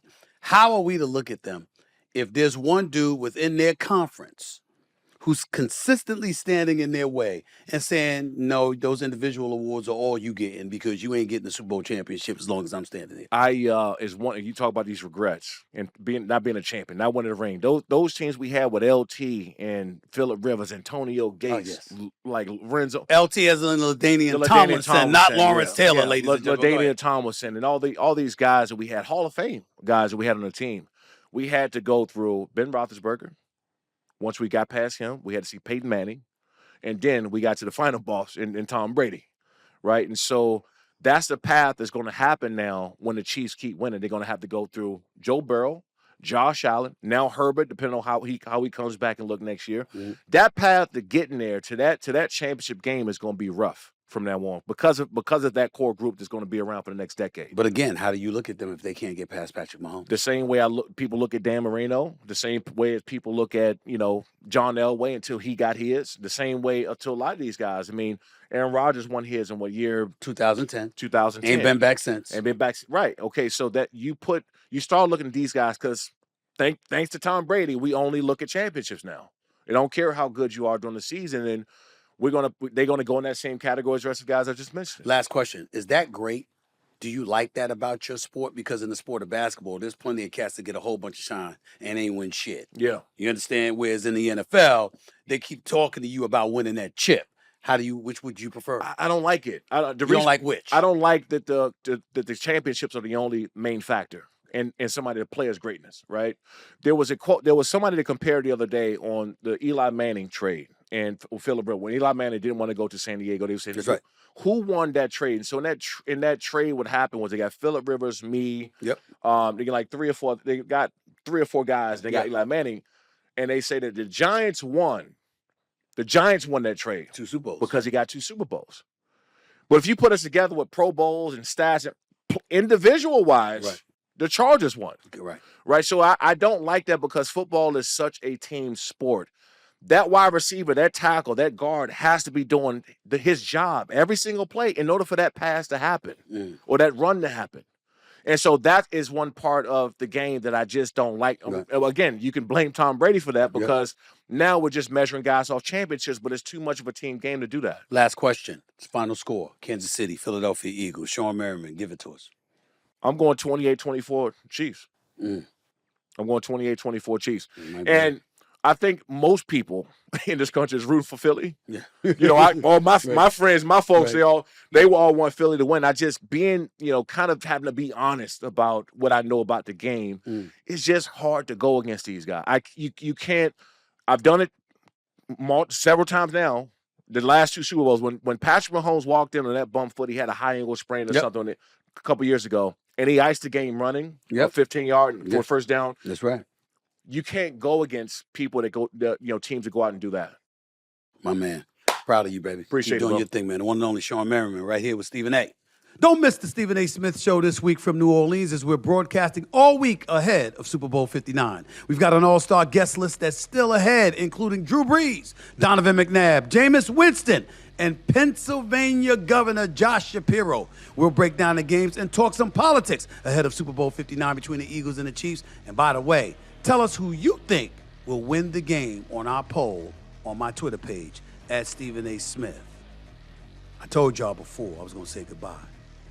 But as I said before, because of the momentum of what's being discussed about me as a presidential candidate, I thought it was apropos, as opposed to saying peace and love, I wanted to say God bless you and God bless the United States of America. See y'all later, meaning tomorrow. Until then, I'm out, y'all. Take care.